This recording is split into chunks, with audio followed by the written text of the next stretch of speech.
Par Lielvārdes novada pašvaldības projektu konkursa dzīvojamo māju iekšpagalmu labi iekārtošanas nolikumu. Beidzam debates, iepriekšējais jautājums ir noslēdzīgs. Tātad pašvaldība ir izstrādājusi nolikumu attiecībā uz daudzdzīvokļu dzīvojamo māju iekšpagalmu labi iekārtošanu ar pamatu prioritātēm, kas ir sabiedrisko zonu labi iekārtošana, satiksmes drošības uzlabošana, kā arī aktīvās atpūtas kompleksa attīstībā pilnveidošana. Ir izstrādāts nolikums un mērķi uzlabot tieši dzīves vidas kvalitāti. Lielvārdes novadā zinām, ka pamatā šī problēma ir tieši iekšpagalmos. Un faktiski, jā, kas var pieteikties dalībai konkursā, ir divas grupas, gan nevalstiskās organizācijas, gan nereģistrētas iedzīvotāju grupas.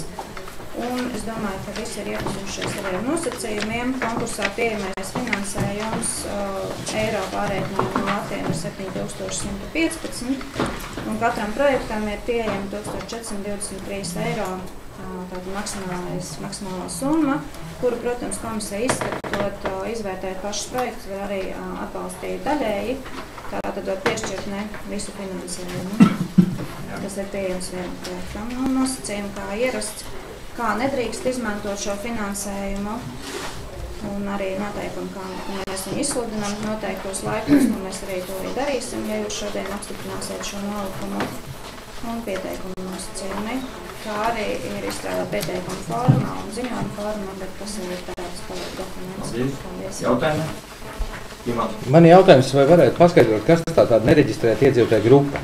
Esoša vai izveidot projektu pieteikumam? Nu, kā viņi var izveidot? Jauniešu speciālisti uzreiz zināja atbildi, bet es nokomentēšu, ka tie tātad iedzīvotāji, kuri nav oficiāli reģistrēti nekur, viņi sanāk kopā, viņi lemj, ka mājai to vajag, un pašvaldība neierobežo šo formalitāšu veikšanu, mēs pieņemam arī iedzīvotāju projektu iesniegumus. Ne, nu tik daudz jau es saprotu, ka es arī neesmu, ka tā nav nekur citur reģistrēta, bet esoša tātad jau ir kaut kāds tāds esošs nereģistrēts grupas mums. Baloškungs piedāvā izņemt vārdiņā esoša. Ne, nu kaut kā vajadzētu to noprecēt, jo man vairāk cilvēki prasījuši, jā, esmu par šo tēmu runājis, vakar bija tikšanās, jā. Tur ir esoša vai izveidota? Jā. Gan. Nu jā, nu vai esoša vai izveidota? 4-2. Arī zināms terminis kopienas, nu kopienās arī viņas nav oficiāli reģistrētas, bet tie ir iedzīvotāji. Nu, bet tad ir jautājums, kā nokonstatēs, kad mēs izveidojam to grupu? Mums jābūt kādam protokolam, par to jau tas jautājums. Nu, bet tad... Uz pieteikuma? Jābūt pieciem, nu kaut kā tad to vajadzētu atrunāt, jo tas, es jau neuzdodu sevis pēc, nu tik stūpsies, es saprotu, ka tā grupa nav neko reģistrēta. Un tad nākošais jautājums. Projektā iesaistīto dalībnieku skaits 5. Tas nozīmē, ka 5 mājām jābūt? Nē. Tad 5 jābūt šajā te grupā? Grupnieks tas? Jā. 5 ir vairāk dalībnieki, kas sasaprotojas no tā. Jā, paldies, skaidrs, jā. Paldies. Jā, tālāk vēl Raimonds. Patiesībā, jā, būtu nepieciešams precizēt gan to 4.2, gan 4.3, tāpēc, ka 4.2 tātad ir tā nereģistrēta iedzīvotāja grupa, bet tālāk tie paskaidrojumā turpat nav paskaidrots, vai tie ir fiziskas personas vai kas tie vispār ir esoši vai izveidoti. Tad varbūt mēs varam, ja mēs negribam kavēt, gribam apstiprināt, tiešām precizējam uzreiz tās redakcijas, lai ir skaidrs, ko runa. Tad jau var iestrādāt ar nemazāk kā 5, teiksim. Nu, ja tad tajā varētu uzreiz ielikt vienā grupā ar 5 dalībniekiem. Šeit ir, tur ir grupnieks kaut kāds te dalībnieki. Ja, no kā sastāv grupa nemaz nav skaidrs, vai tie cilvēki, vai tie ir... Jā, Elīna arī saka, ka 4-2 un 4-3 tīri apvienot kopā. Jā. Labi, skaidrs, tas neko negroza būtībā, tas tik uztveramību pamaina. Jā. Labi, es piekrītu, un Elīna saka, ka tas ir normāli, mēs apvienosim 4-2, 4-3 kopā un izveidos vienu teikumu šī sakarībā. Jā. Vēl jautājumi? Nav? Kas ir par šādu lēmumu projektu uzbalsē? Kas par? Paldies, vienbalsīgi. Jā, vienbalsīgi. Nākošais jums ir par piedalīšanos klimata pārmaiņu finanšu instrumenta nultā tālāk, jā? Vārds sakot par bērnu dārziem, pūtveļņu un zvanīšanu. Bet jums ir jauni lēmuma projekti. Klāt pie tā esošā, uz ko var neskatīties, ir 2 lēmuma projekti, kas šorīt vēl tāpat. Paskaidrošu, kādēļ šorīt, tādēļ, ka vakardien mums ir 3-4 jau energoaudita versijas, nepārtraukti labojumi, daudz pieļautu kļūdu, saskaņā ar MK noteikumiem, līdz ar to šis jautājums jūs tur ieildzinājies. Tātad ir 2 lēmumu projekti, viens ir bērndārzam pret vēju un otrs Zvaniņam. Un saskaņā ar aprēķiniem, kurā mēs skatām gan kopsumā ietaupāmo enerģijas apjomu, gan CO2 emisiju samazinājumu, kā arī efektivitātes koeficientu, rezultātā mēs redzam, ka konkrēti Zvaniņam runāt ar 76% pašvaldības līdzfinansējumu, 24% KPFI finansējums, Kūtvējiņa savukārt ir 71 pašvaldības procentālais atbalsts un 29% ir KPFI finansējums. Tā ir tā mums pieejamā intensitāte, cipari iespējams, ka vēl precizējās, jo mums tiešām ir jāsalīdzina visas tās versijas un tie dati, kas ir iesniegti. Un līdz ar to, ja jūs pieļaujat, ka tieši šie cipari vēl nokonkretizējās, bet atbalsta intensitāte paliek tāda, kā jūs redzat, tad mēs šodien varam arī apstiprināt šos projektus. Tātad vēlreiz informācija, kas es arī drusku šorīt jau uzvilkos, tātad jautājums ir ļoti vienkārši. Atbalsta intensitāte ir samērā maz. Tas ir jāsaprot, ka faktiski no valsts, no Eiropas mēs vienā gadījumā dabūjam 23%, šotā 29%, plus mīnus viņš ir uz pusi desmitdaļā mainīsies, vēl cipariem mainoties, bet viņi būs tādi. Līdz ar to mūsu daļa ir ļoti liela, kura, protams, ir jānodrošina kredīta veidā, cita versija jau nav. Sākotnēji bija sagatavots un paredzēts, ka iesniegs abus bērnu dārzus kā vienu projektu, bet izvērtējot lietderību un mērķtiecību un visu pārējos argumentus, katru bērnu dārzu iesniegs atsevišķi. Par atbalsta iespējamību, uz šo to mēs zaudējam kvalitātes kritērijos, kur būs iepirkums kā viena no pozīcijām, kas tiek vērtēta iesniegumos, un tas mums šobrīd nav fiziski iespējams laika resursu ierobežotības dēļ. Pārējais, protams, šis CO2 gāzu emisiju samazinājums ir nākamais, ko vērtē komisija, kad skatās visus projektus kopumā. Tā kā to rādīs tikai laiks un īstenībā ar iepirkums, protams, ka precizēs šos skaitļus un ciprus attiecībās būvniecības izmaksām. Bet koeficients tas 0,47, kā tur bija CO2, viņš attieksies pret iepirkuma procentu. Jo kā noteikumi nosaka, nedrīkst būt mazāk par 0,42. Šis efektivitātes procents. Jā, Kāpēc iepirkums notika laicīgi izturbūt? Tāpēc, ka uzsaukums tika iepašlāpījums, kad ir aizpildot datumu, tas fiziski nav iespējams. Šis ir, diemžēl, kā valstī mums notiek visu laiku, projektus izsludinā vakara vaicē. Tas mums ir ļoti raksturīgi valstī. Man jautājums, te visu laiku pacēlās tā problēma, ka tas Jumpravas bērndārs ir stipri sliktākā stāvoklī nekā Lielvārds. Ja? Kāds šis atbalsta procents ir otrādāk? Ko tad tur ņēma pa pamatu? Kaut kas tur tad īsti neiet kopā. Es arī biju pārsteigts, man tas tiešām par to ir.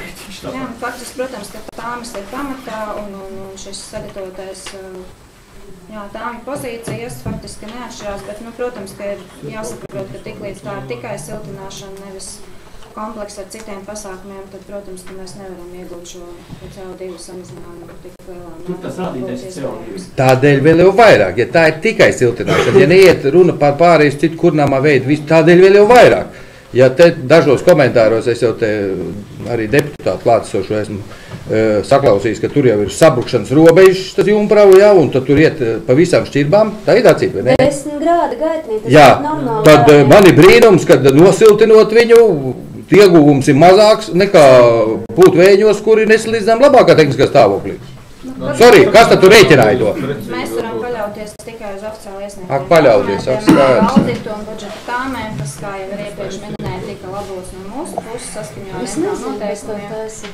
Dokumenti ir pieejami. Pie tevis nenāc neviens? Par to, kas jautājums ieguvi kūsu dārziņu vai viens vai otrs vai abi vienalga, viņi tik sakārtot un tas, ko te... Bet jo lielāk ieguvi, jo lielākam atbalstam jābūt. Jā, redz, bet šeit ir tāds dīvains tas projekts, kur tos CO2 mēra. Kad jūs to energoaudits esiet? Nē, es jau, protams, varam nestartēt un nedabūt arī šos 30%. Nē, ir jāstartē, bet vai dabūs tas ar vēl nav 100? Tieši tā. Šobrīd tāpēc jau es arī diskutu šo frāzi. Mēs jau nezinām, vai mums atbalstīs vai neatbalstīs. Citiem varbūt ir lielākas priekšrocības, lielāki procenti, teiksim, iegūstamie CO2 emisijas samazinājumam. Tā kā, Mums ir tikai jāizšķirās. Ja mēs abus atbalstam, mums teiksim, jā, tad mums, teiksim, tie resursi, kredīt resursi pietiks. Ilze jau šorīt skatījās, mums ir...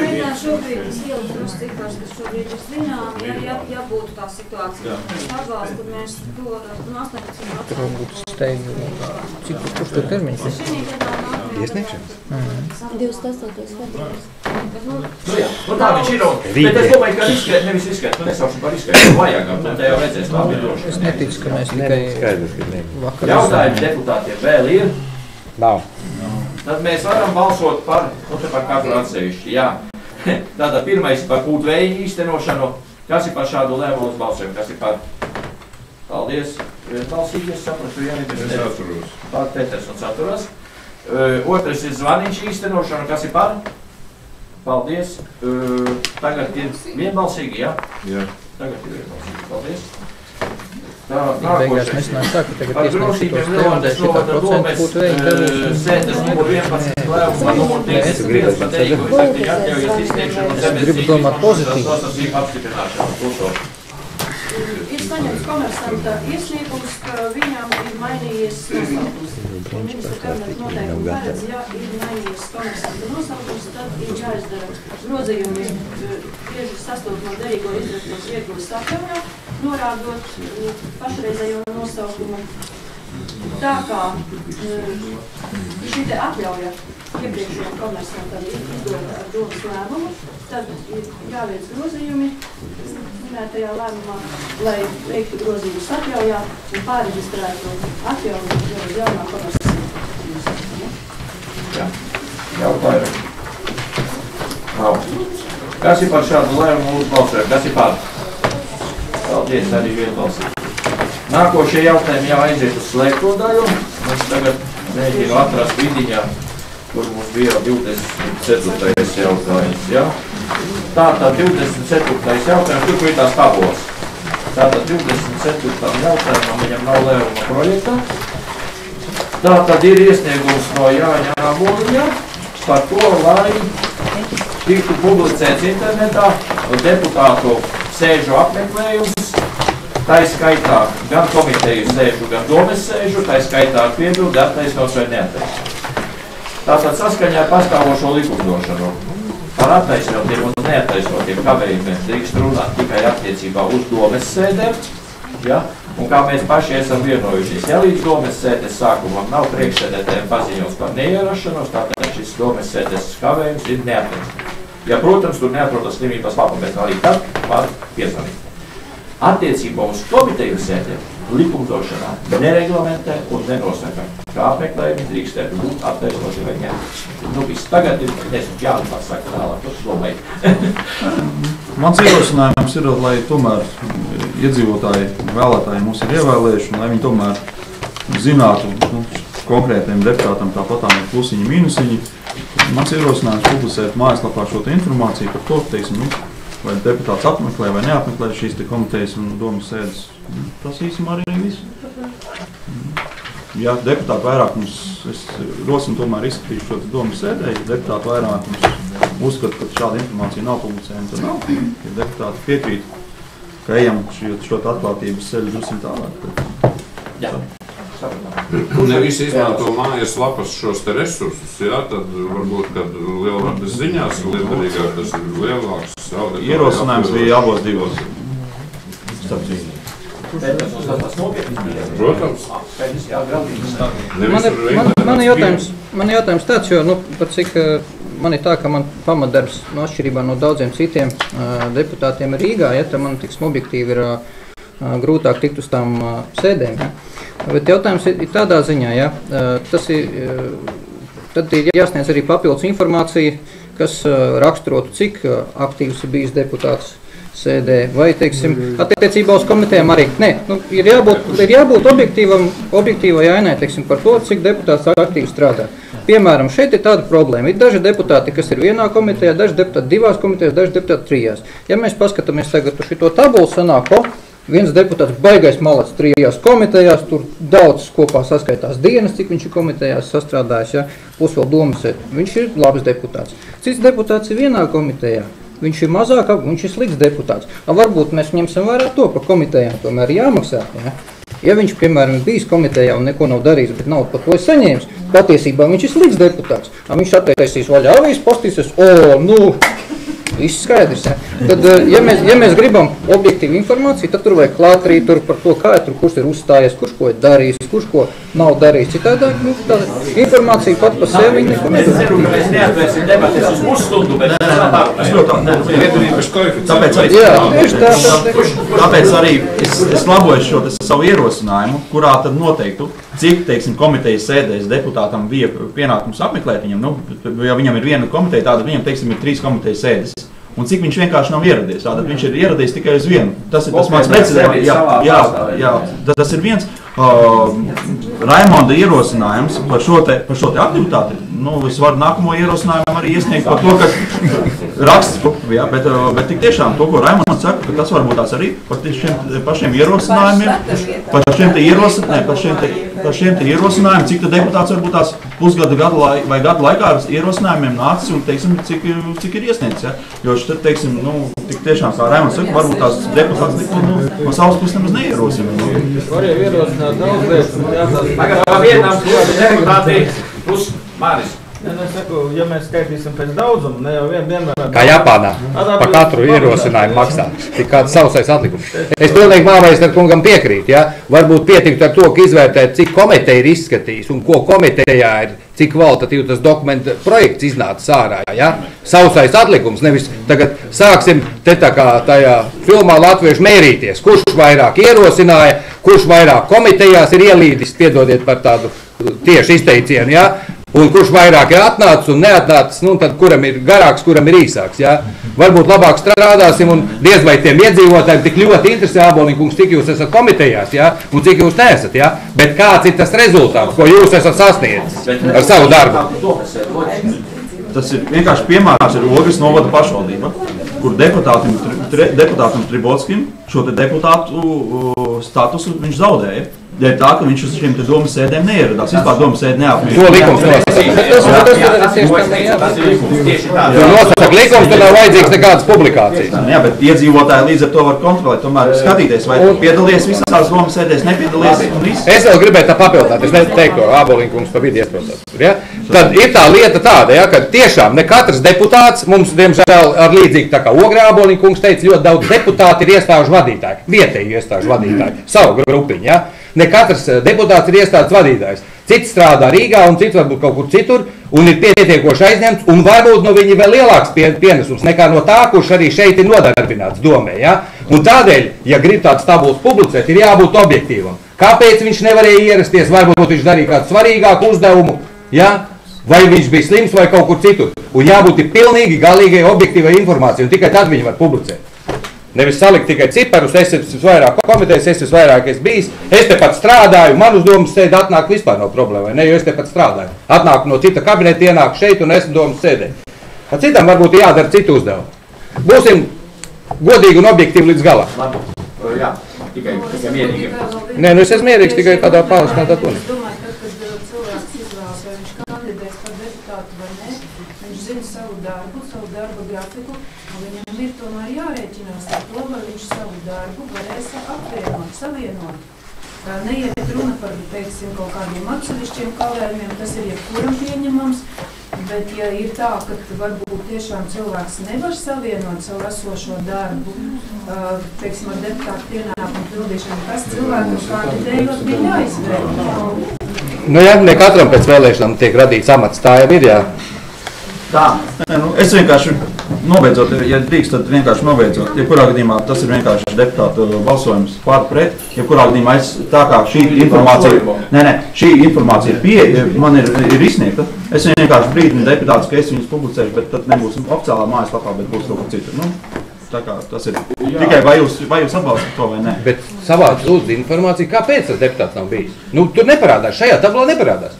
Ja viņš ir bijis slimības labs, vai viņš ir bijis komandējumā, tas ir attaisnojuši. Tas nav attaisnojoši.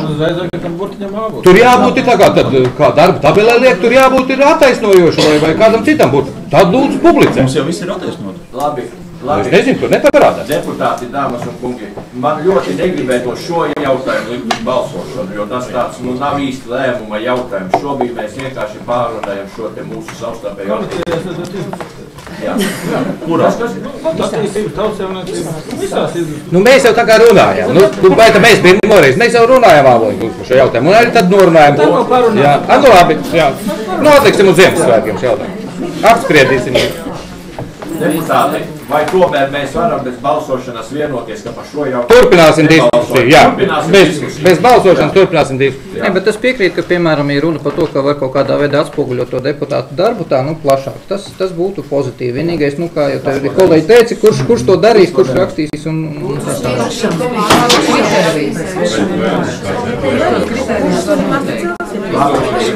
Jā, un vēl mēs beidzam visi. Es domāju, ka mēs pārunājam ļoti normāli, vārdsakot atbildīgi uz šo jautājumu. Skaidrs. Neaizmirstiet arī cienījamie deputāti, ka pastāv tāda lieta, kā iedzīvotāju pieņemšana, kurus teorētiski jūs arī varat atskaitīties par visām šīm lietām un runāt. Ja tā, tad jums esiet nopublicējuši mājaslapā, kas sazinoties ar jums, ja kurā brīdī jūs ir pieejami. Nav jautājumu. Es ierosinu pāriet tālāk. Labi. Tā, nākošais.